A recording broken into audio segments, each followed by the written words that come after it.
Tonight, former Vice President Joe Biden working to clarify if he would honor a Senate subpoena in any possible impeachment trial for President Donald Trump, vowing to cooperate only with a legitimate or lawful congressional investigation. Would you comply with the subpoena? Yeah, would you show? Well, I would honor whatever the Congress, in fact, legitimately asked me to do.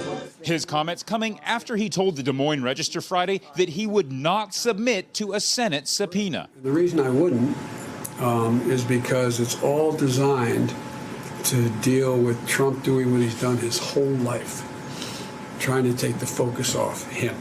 President Trump has said he would like Biden to testify at any trial, pointing to unsubstantiated claims that the former vice president improperly aided his son's dealings in Ukraine.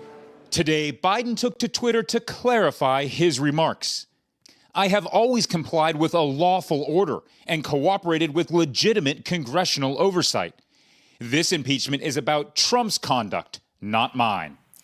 So, Hans, did Vice President Biden ever clarify whether he would consider a subpoena on this issue legitimate? Well, he said, let's cross that bridge when it comes. But the former vice president is clearly preserving his ability to define what's both lawful and legitimate. Hey, NBC News fans, thanks for checking out our YouTube channel. Subscribe by clicking on that button down here and click on any of the videos over here to watch the latest interviews, show highlights, and digital exclusives. Thanks for watching.